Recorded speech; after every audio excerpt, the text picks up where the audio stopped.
Welcome to the Today Counts show. Today does count because it impacts, it influences your tomorrow and the day after that and the day after that.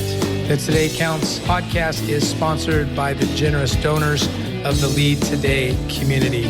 I'm your host, Kim Piper.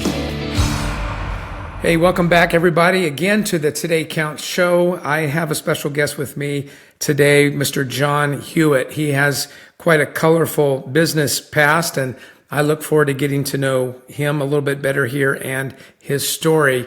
John, welcome to the Today Counts show, and thanks for joining us. Jim, it's my pleasure. Thanks for having me. Yeah, hey, I got to start off. I noticed, so I did some snooping around and some Googling, as we say nowadays. I guess in the old days, I had gone to the library or something, to do some research or the newspaper or what have you. And I noticed that you were born in Detroit, Michigan, but you moved, if I got this right, to New York somewhere early on in your childhood. Is that correct? Yeah, I was born, my father was a student at Michigan State, and both my parents were from Detroit. I was born in the summer between his freshman year and sophomore year, and they were home in Detroit, so I was born in Detroit. Okay. So where are you a sports fan? Do you get involved? Yeah, I am. I grew up in upstate New York. I lived in Lansing, Michigan, at Michigan State for the first 4 years of my life.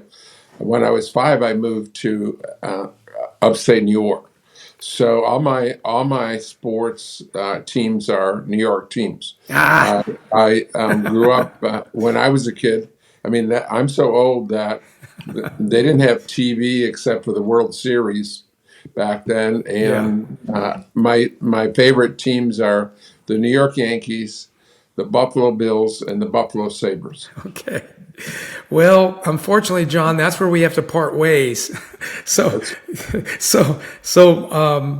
I was born in San Diego, but that's because my dad was in the Navy, and our family came over from Cornwall, England, and we settled in the Detroit area. So I'm a Tiger fan, a Lion fan, a Wolverine, and I just hate the Yankees.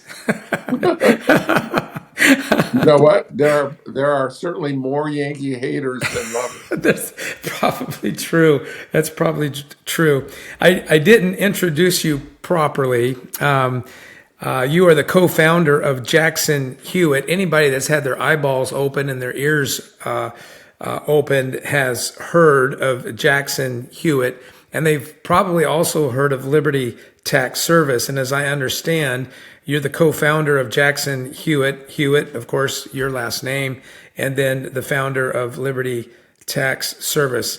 When I did some research, it looks like you kind of began as a what's it called, tax preparer, and then Correct. So pick up the story from there. Yeah, I'll take you all the way back to the beginning, 54 years ago. Let's do it. I started while I was at the University of Buffalo, working part-time for H&R Block. Loved it. 12 years later, I was running 250 H&R Block locations. And my dad was a CFO of a public company, an accountant, and he had bought one of the first Apple computers by mail in the 70s. And he liked the little Apple better than the mainframe that was running his public company.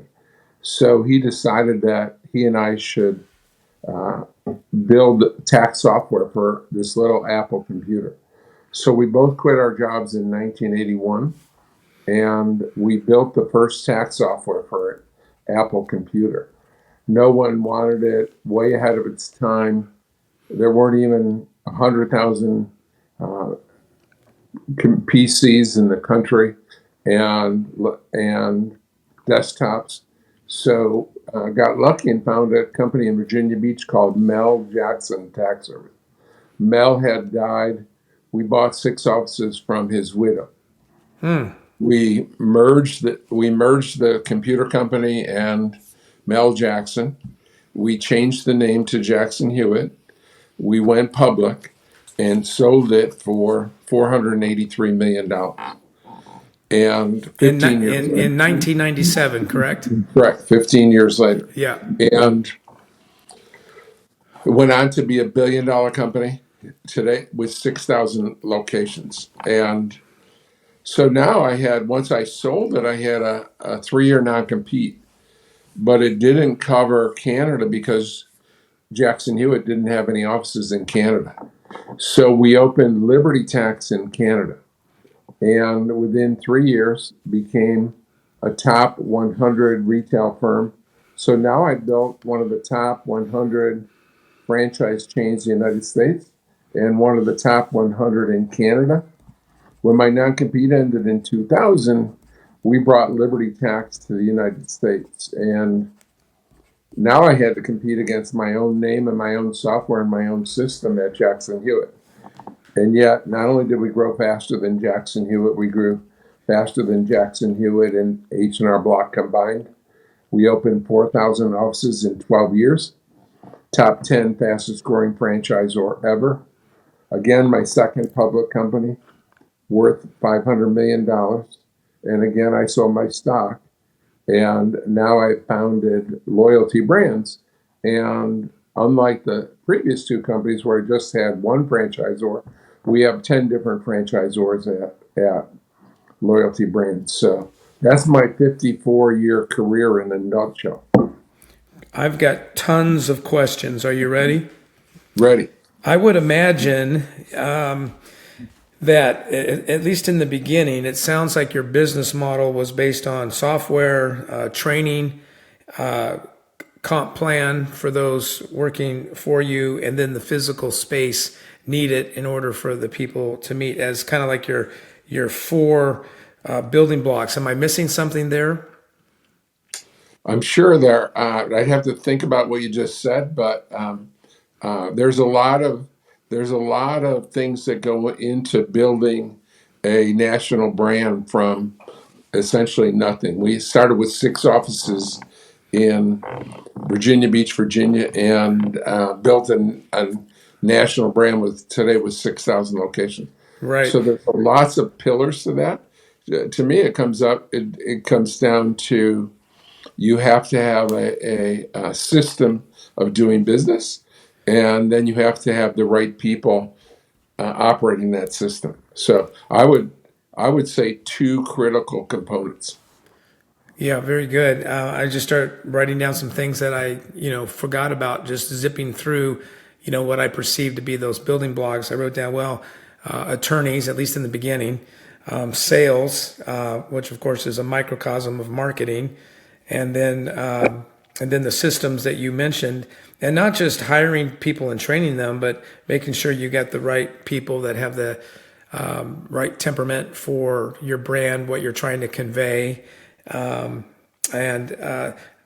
you must have had somebody almost living out of a suitcase in some ways, in some regions, in your expanding. Was that you? Was that somebody else? How'd you do that? I've done a lot of travel in my career, and in fact, now I'm traveling more than ever. But yeah, I spent a lot of time visiting potential franchisees and existing franchisees all over the United States and Canada. So I'm on the road probably 120 days a year, and on hundreds of airplanes and hundreds of nights in hotels. The most surprising thing to me was many years ago when I was awarded the gold member at Hertz. And that meant I had rented 50 cars a year. So, and there's some cities I'd never rented a car, like New York and Las Vegas. And so I said, boy, I'm visiting a lot of cities. So out of the top 100 cities in the United States in population, I visited 99 of them. So you must have a temperament for that. You must have agility maybe, and kind of enjoy being on the move. In your business model, did they start off as locations that are simply an extension of your company, or did you start off with a franchise model right away? The second in my book, iCompete, I talk about the second. I talk a lot about the mistakes that I made. And the second biggest mistake I made when we bought Mel Jackson, our goal We had 6 locations, and H&R Block had 9,000. And our goal was very audacious, big, hairy, audacious goal Right. to have 9,000 in one location. So from the beginning, when we bought it in August 14th of 1982, that was our goal, is to be bigger than Block. Well, I bought the 6 locations. By January, we had 11. By the 2nd January, we had 15. And by the 3rd January, 2.5 years later, we had 22.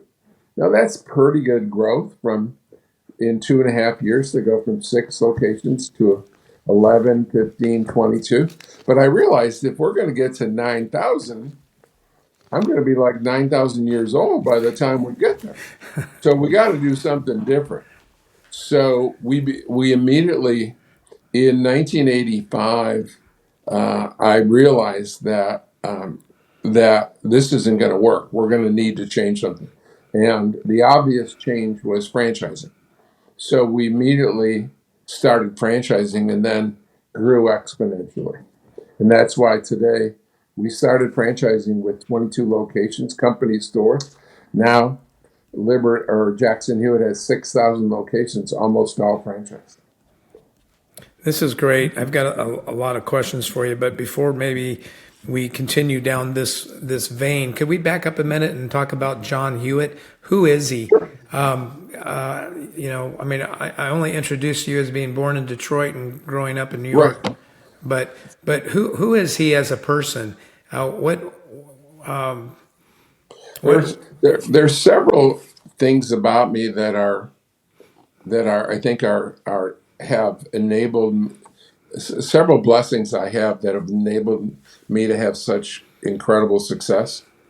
And it's truly not. I mean, I'm blessed, not something I did, but one of my blessings and most important is that in meeting people, when I brought in over 5,200 franchisees and thousands of employees, and they had hundreds of and thousands of employees. And my goal with every person I meet is to do what's best for that person. So when it's good for me too, that's great. But if someone, an employee or a potential franchisee or a franchisee, wants to go out on their own and do something different, God bless them. I mean, life's too short. So I think one of the differences between me and normal people is that I always want what's best for the other person, and I've lived my life that way. Another thing is, in there was, I think it was Kathy Lee Gifford wrote a book, and in the book, one of her chapters was called "The Age of Bliss," and she says that in this chapter that when you're a small child, 4, 5, 6, 7, you think you can do anything. You can be Batman, you can be Superman, you can be President of the United States, you can be an astronaut, you could be a professional baseball player. You can do anything. And then as you get to be 7, 8, 9 years old, people start saying, nah, you can't do that. I mean, it's not only your enemies, if you have enemies, but your friends and your teachers and your parents say you can't do that because of this. And so this in her book, she's explaining to adults, you need to get back into that age of bliss. And I realized that when I heard her on the radio 15 years ago talking about that chapter, I realized one of the differences between me and normal people, they never knocked me out of that.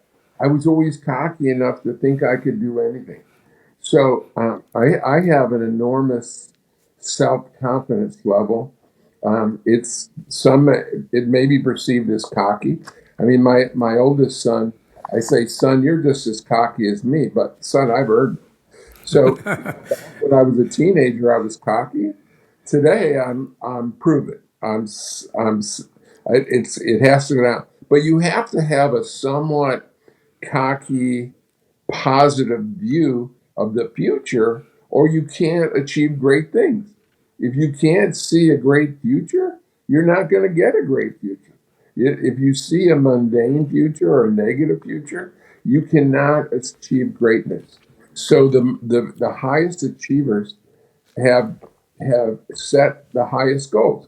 Not everyone that sets high goals is a high achiever, but no one that sets low goals is a high achiever. That's good. That's real good.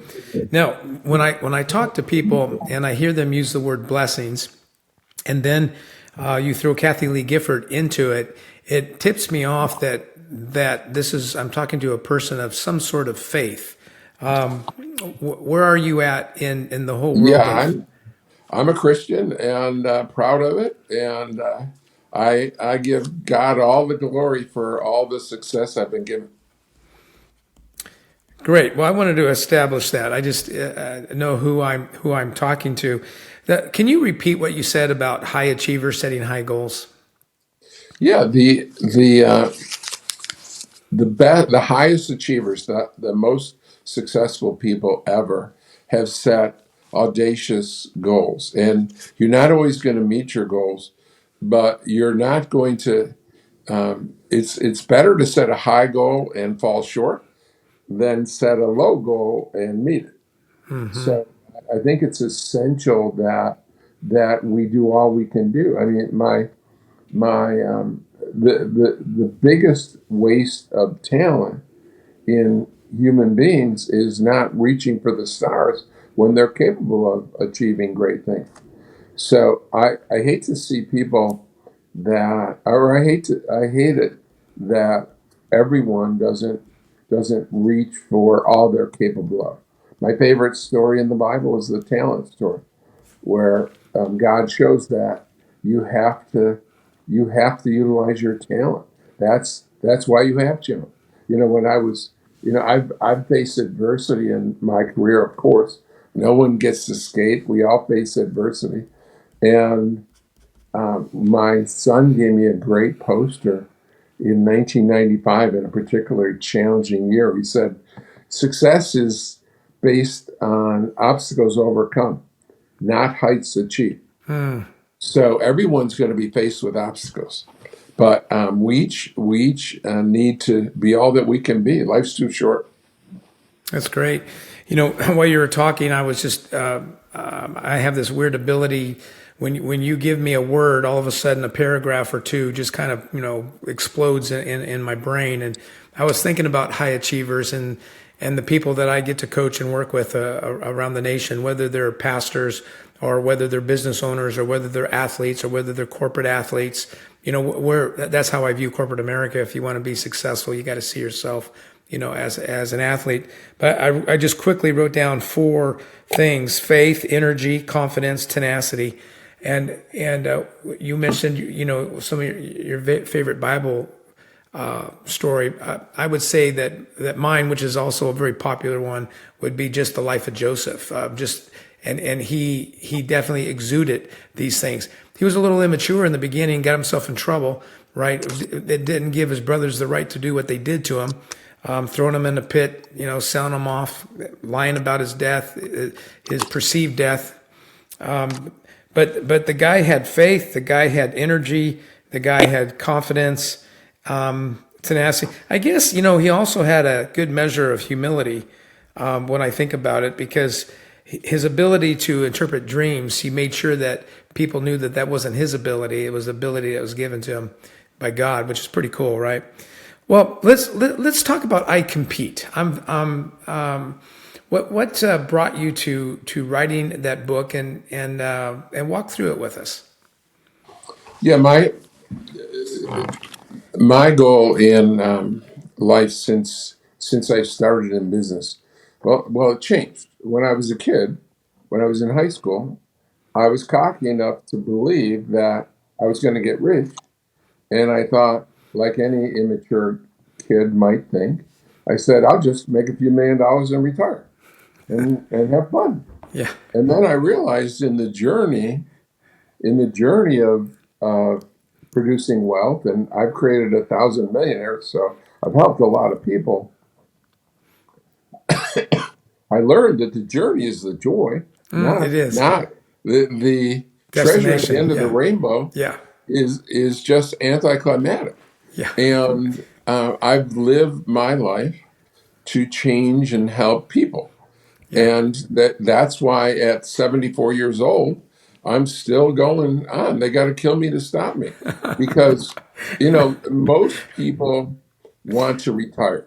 And God bless them. That's that. If that's right for them, that's right for them. But right now, I feel I'm at the pinnacle of my knowledge and experience and wisdom and ability to guide and help more people. And if I go sit on the beach somewhere, then what a waste that is. And so I have this compulsion to change the world, make it a better place, help people, everyone I meet. I try to do more for them than they do for me. And I try to, and I'm almost, sometimes I can be obnoxious about it. If I meet you and we're just talking and you're a very successful individual. If you say something that I think could be improved, I'm going to raise my hand and say, maybe you might think about this instead of that, Yeah. even though you're successful. And I'm always trying to, I'm brutally frank, always trying to change the people and give them a destination journey guide to where they can get to be. Yeah, your story of the journey, learning that the journey is where the joy is at, reminded me way back into my wrestling days when, I won my first wrestling championship, small potatoes. It was a regional championship, but I remember after that final match, and I was walking off the mat, and coach hugged me, saw my parents, waved to them in the stands, all that good stuff. Big name on campus, what have you. But there was this weird feeling that came after, like, okay, now what? Right now what? And that's really not the point. And so, to your point, what I do remember the most is thinking about that kid that was ahead of me in the weight class that I thought I could never beat that guy because he just spanks me all over the place. But slowly but surely, I just kept on coming, kept on coming, kept on coming. And I think that's a great message. Retirement. That's you and I are connecting right there. I wouldn't even know what that looks like. I wouldn't know, even in my retirement, I'd have to be creating trouble somewhere, doing something. I'd be going down the latest Walmart, or closest Walmart, and saying, guys, we can do better. Let's do this, or whatever that is. But anyway, we're on the road to iCompete. Let's continue to talk about your tenants in there. Sure. Let me interrupt in that thought and say that I had dinner with one of my favorite employees, and his wife is a franchisee at Liberty Tax still on Saturday. And he told me that is going to be inducted into the Wrestling Hall of Fame Really? his next year. His name is John Taylor. He was a captain of the boat on a submarine. He worked for me for over 20 years at Liberty, Wow. and he in the middle of working for me at Liberty, he decided he was over 50 years old and decided that he was going to try to make the Olympics. And That's awesome. in researching it, not anyone over, I forget the age, over 37, something like that, had Yeah. ever wrestled in the Olympics. I mean, But he 35 is an old man in any right. sport. Yeah. Right, whatever the age was. Yeah. But he decided he went, so he left his job at Liberty took a sabbatical for about 3 years and trained for the Olympics. Now, of course, he didn't make the team, but he went on to go to the World Championships for over 50 Oh, or wow. over 55, and he Yeah. finished third. And then two Fantastic. years in some European country, and then 2 years later, he finished third again. He's a friend of and mentor of Tom Ryan, the coach at Ohio State, where the Olympic Wrestling Center is Yes. headquartered and based. And he helped Tom Ryan coach. They won the national championship about 7 or 8 years ago. So I remember him getting on his bike that didn't have three speeds and going all the way from Virginia Beach to Ohio State work out on the way, and helping Tom Ryan coach a team that turned into be the NCAA championship.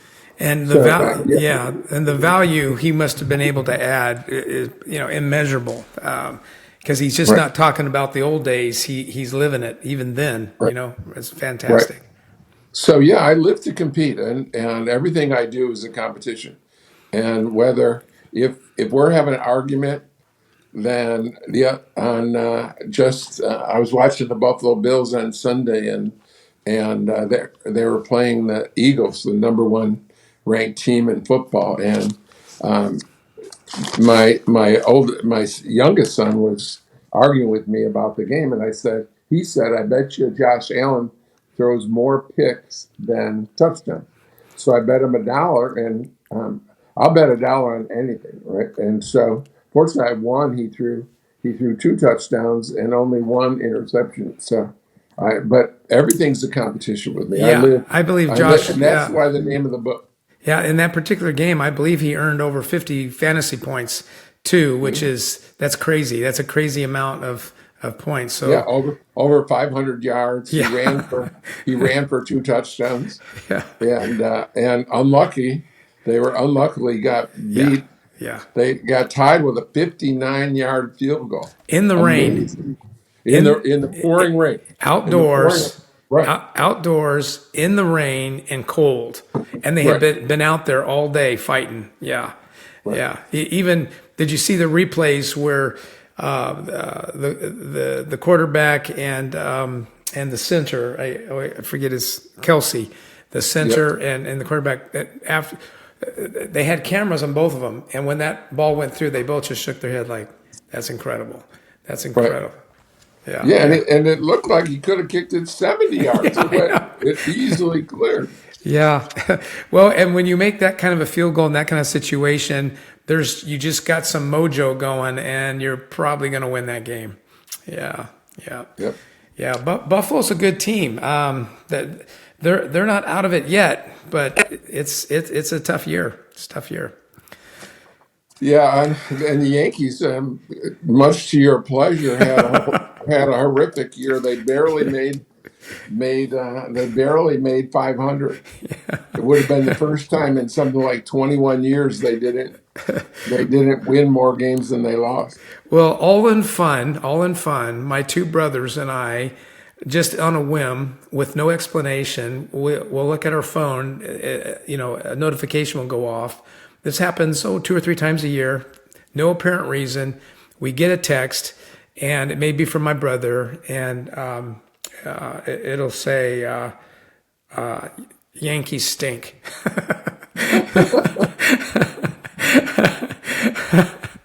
Oh gosh. Well, John, it's a blessing hearing you talk about your philosophy of life. I love this idea of competing, but I'm trying to extract some of the mentoring that you're doing through the book. I compete. What are mentor us in leadership, mentor us in what you've learned. You said that the second biggest mistake you made, and you talked about how your vision was big, but your strategy really didn't match your vision, and so you changed your strategy to franchising, which exponentially, blew the roof off of where you were going. So. Is that how your book is put together? Learning from the mistakes that you've made? Is that what you're saying? Yeah, I think so, and I think it has way more mistakes than the average book, Yeah. and it talks about how I overcame them and changed Yeah. because you know people that are the most successful made the most mistakes. Right. They're not more successful because they made the least mistakes. They're more successful because they made the most mistakes. If you're not making a mistake, you're not doing anything, right? You can't. You have to tread on ground on that no one has ever tread on, right? You have to set sail in a different direction than anyone's gone, and so you have to do things differently. And otherwise, you're just going to be normal and average, and which to me would be the biggest insult. If you ever said I'm normal or average or typical, or you know someone like me, that would be insulting because I walk the tightrope of crazy, right? When you set out with 6 stores and your opponent has 9,000, and you say that you're going to build to more than 9,000, you're either an idiot or insane. I mean, no, I mean that's virtually impossible. And yet today, Jackson Hewitt has 6,000 locations, and Liberty got to 4,000 locations. So between the two, I beat Block 10,000 to their 9,000. Because today, that was August of '82.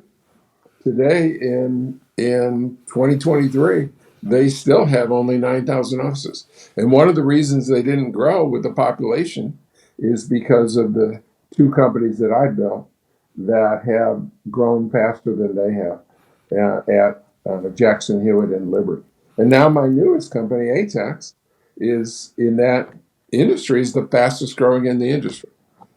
But to be successful, you have to have differentiators.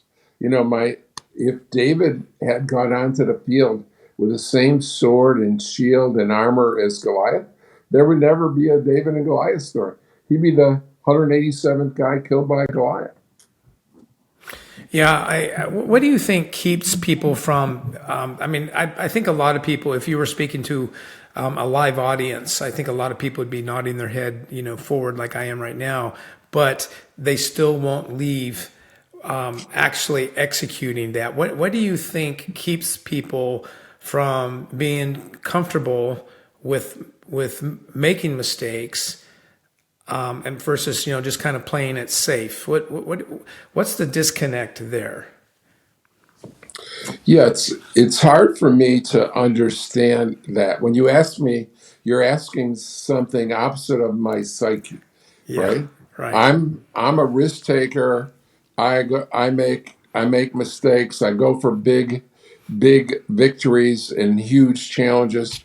And so to identify with someone that is afraid to leave their secure job, and they love working for the government because or for a union so they can't get fired, and they love the security. They don't want to think about work after 5 o'clock at night. I just want to go and do my 8 hours and go home Yeah, and don't have to worry about it. That is so foreign to me. I can't, you can't ask me to get into the mind of those people, but I can assure you that God wants you to be the best that you can be. And if you're just He's like in the talent story, the servant that buried it. Yeah, buried the talent in the ground, and here I saved it for you. yeah. And I mean, too many people are burying their talent in the ground, and not getting out there and enjoying life as they should, and changing the world as they can. Yeah, that's good. So I think the moral of the story is that we both know through observation that there is a sector, even though they're fans and they're shaking their head, yes, they're just not going to do it. But what you are able to do is you're able to encourage those who are newer, those that are younger, those that want to, and then they're being encouraged by your words that it's going to be okay. If you fumble the ball, it happens. You're just going to learn how to hold on to it better, or you're going to learn this or that, or, whatever, but you're not going to stop running. You're not going to stop hitting the hole. You don't know what's on the other side of the hole. I always find it funny when we criticize these running backs who fumble the ball after being hit by a linebacker. Well, they're coming through a hole, unless you've never played football. And you come through a hole, and most running backs are a lot smaller than the linemen that are fighting for a position, and you frankly are blindsided many times by a safety or a corner or a linebacker, and it happens. So you learn, oh, that's why I do it this way, but I'm still going to keep hitting the hole, right? So that's powerful. Well, let's talk about let's give me an example of some of your mistakes besides the strategy mistake that you made. I think I have a funny feeling you have quite a bag of them. I do. One of the and this is less of a mistake than a misunderstanding. Okay. That when I was a kid, when I was young, for the first 35 years of my career or life, they said customers number one, customers number one. And so in the mission statement of Jackson Hewitt, we set the mission statement as winning customers for life. And not long after that, Herb Kelleher wrote a book about Southwest Airlines called Nuts, Nuts, right? Because they're a bit nuts. They certainly were in the 90s Right. and when he wrote the book. And he said, no, no, no. If you want your customers to be treated as number one, you have to treat your employees as number one. And so we I had always treated employees well. Remember, I'm always trying to do what's best for other people, Right. but it hadn't occurred to me as plain as day that I had been doing the right thing, treating employees well, but I've been focusing on the wrong customer. If I don't treat my employees well, then they're not going to treat the customers well. And so it starts internally before you go to the customers. And so that was a lesson learned. And so in our mission statement now at Loyalty Brands, it's having fun, improving lives. And the way we came up with that is twofold. Number one is my belief is it's not thank God it's Friday. To me, it's thank God it's Monday. And if on Monday morning you're going to work and you're not looking forward to it, you're going to the wrong place. And so it's life's too short. You have to have fun. And so it starts with having fun. And then in the way we got to the second part of the mission statement was one of my authors, Stan Phelps, that has written a bunch of books, and he's been a keynote speaker and one of my favorites. In one of his books, he said, when you go to a meeting or a party or an event, you never arrive exactly on time. Let's say it's supposed to start at 9 a.m.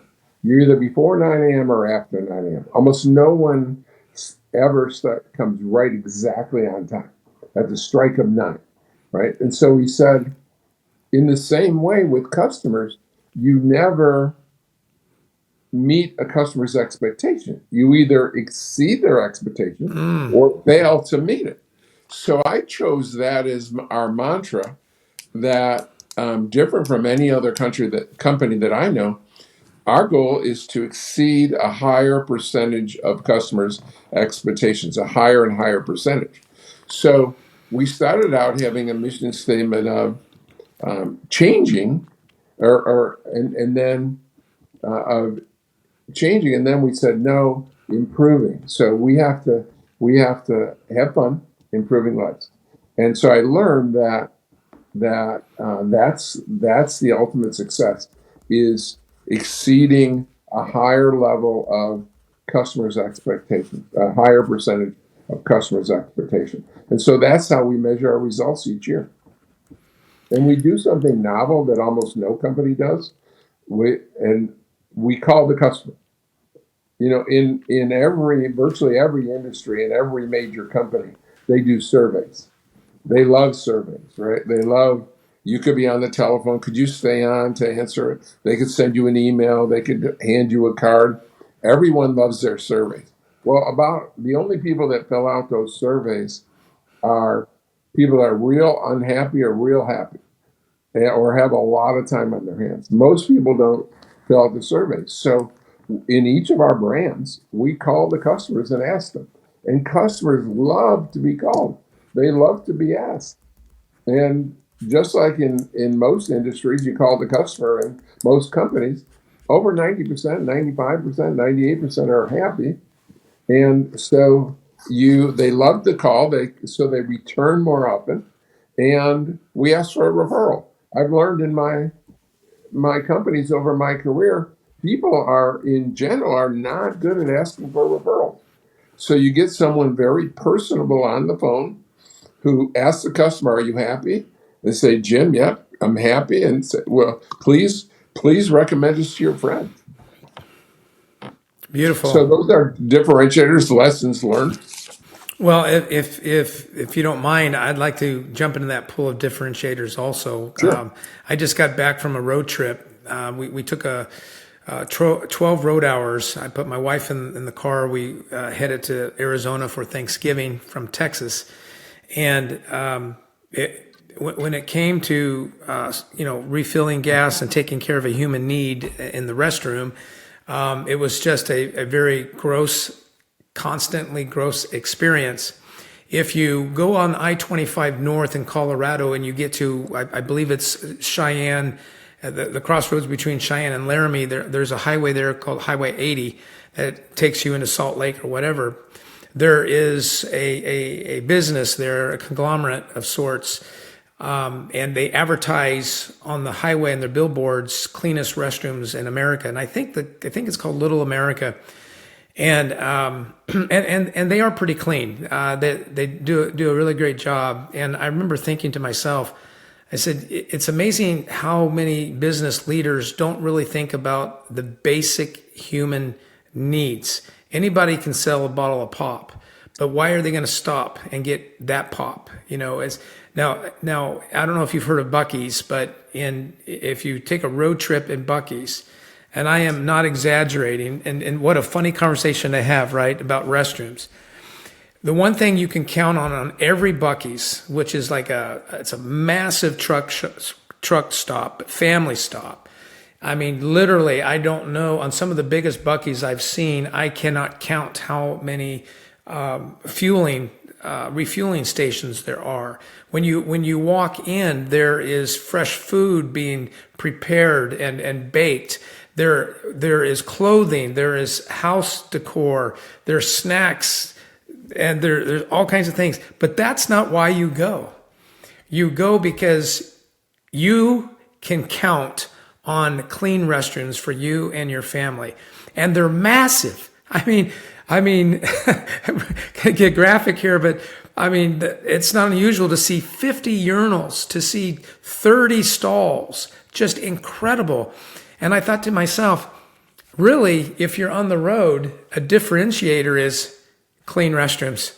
If you provide clean restrooms, everything else you'll see everywhere else, but you'll buy it, from me. So I think that's a fantastic, great lesson. What is something that we can ask all of our listeners? What is your differentiator? Not just of your business, but you as a person. What makes you stand out? What is that, special talent? If we're going to send a pass into the corner of the end zone, we're looking for a Calvin Johnson kind of a guy. That was his secret sauce. Or speaking of the Eagles, one thing the Eagles seem to have down better than any other team right now is that darn quarterback sneak. You cannot stop those guys on the goal line. If they get on the goal line, it's over. It's rugby all over again, and you can't stop them. To me, that could be a differentiator that in a really tight game could make the difference between the Eagles, getting that Super Bowl, that they want versus somebody else, knocking them off. And you're saying having fun, improving lives. Thank God it's Monday. Those are powerful ideas, especially when you believe that you're helping others. You have lived a fascinating life, John, and I don't think you're done yet. If my math is right, you're in your 70s now. I don't know what the right thing is to call you, or if it's even appropriate, but I know that you're a multimillionaire, and you are, as you said in the podcast, you have been in the business, or at least the outcome, the byproduct of your work is you've helped others become financially independent. As well, and that's a beautiful thing. You're a man of faith. What is your next? I'm looking at the clock, and I know you have a hard stop coming up here in just a couple minutes. So, what is your next big thing? What are you after right now? Well, if the next big company is, I've learned, you know, when I was a kid, they said death and taxes were the two certainties of life. And so in 1969, I got into taxes. And then Dennis Waitley said about 35 years ago, he said, now there's a third certainty in life, there's change. And I believe that there's going to be massive change. There's been massive change in our lifetime, right?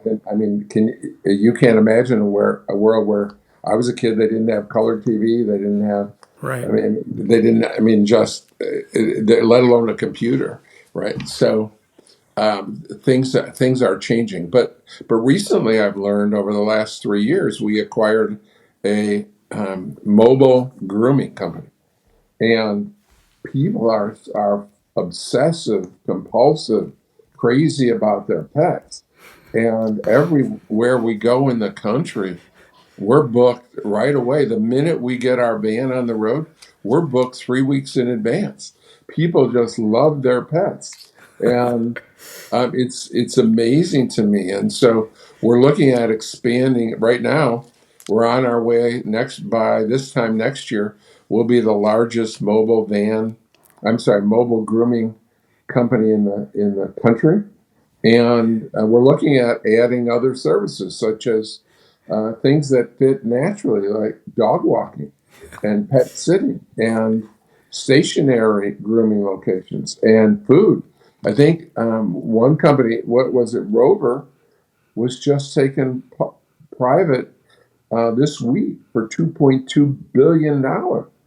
And all they do is they have a website where it's sort of like Uber of dog walking and pet sitting, Yep. right? You go and you pick you if you're in Virginia, if you're in Detroit, you go and you see all the people that could walk your dog and all the contractors that could walk your dog or sit for your dog. They're a $2.2 billion company. And again, they were just taken private, not even a public company anymore. So I love the pet. I'm fanatical about right now about the pet industry. Just in love with the pet industry. John, how do people get your book in their hands? All they have to do is send me an. It's available on Amazon, but I'll send you one for free if you just John at loyaltybrands.com. Beautiful. JOHN at loyaltybrands.com. We'll put a book in the mail to you immediately.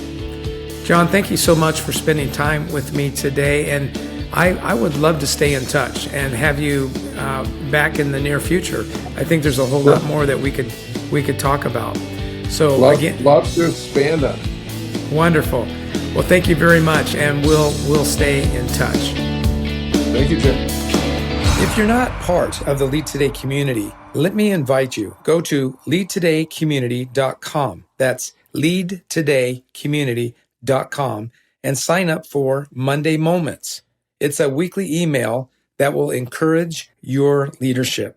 Again, thank you for joining us today, and thank you for telling a friend about the Today Counts show.